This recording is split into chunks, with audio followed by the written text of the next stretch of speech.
ఖమ్మం జిల్లా తిరుమలాయపాలెం మండలం జల్లపల్లిలో విష జ్వరాలతో బాధపడుతున్న రోగులను రెవెన్యూ శాఖ మంత్రి పొంగులేటి శ్రీనివాసరెడ్డి ఇంటింటికి తిరిగి పరామర్శించారు.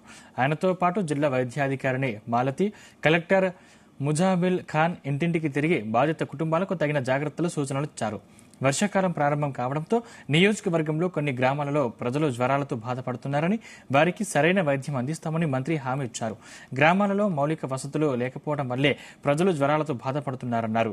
గత 10 ఏళ్లుగా ధనిక రాష్ట్రంగా ఉన్న తెలంగాణలో మౌలిక వసతులు కల్పించకపోవడం బాధాకరమని, కాంగ్రెస్ పార్టీ అధికారంలోకి వచ్చిన తర్వాత ముఖ్యమంత్రి రేవంత్ రెడ్డి ఆధ్వర్యంలో గ్రామాల అభివృద్ధి జరుగుతోందన్నారు. జ్వర బాధిత కుటుంబాలు తగిన జాగ్రత్తలు సూచనలు తీసుకోవాలని అన్నారు.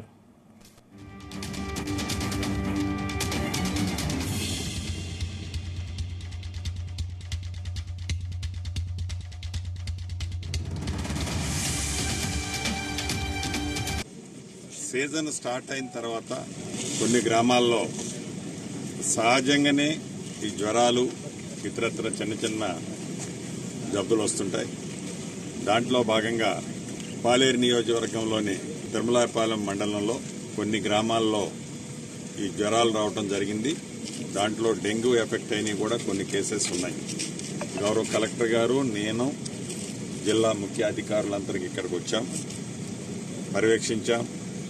నిన్న మొన్న కూడా అధికారులందరూ ఇక్కడే ఉండి ఈ జ్వరం తగిలిన వారికి ట్రీట్మెంట్ చేయటం ఇతరత్ర ప్రభుత్వ పక్షాన చేపట్టారు. సంతృప్తికరంగా అవి జరుగుతున్నాయి.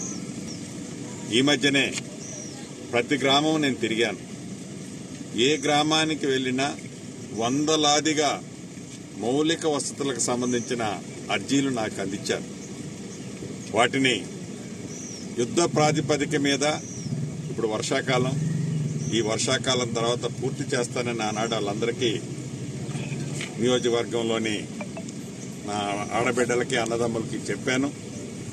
ఆ దిశలోనే ప్రభుత్వ పక్షాన ఏ రకమైన సహాయ సహకారాలు, ఆర్థిక శాంక్షన్స్ చేపించుకుంటూ వస్తున్నాం.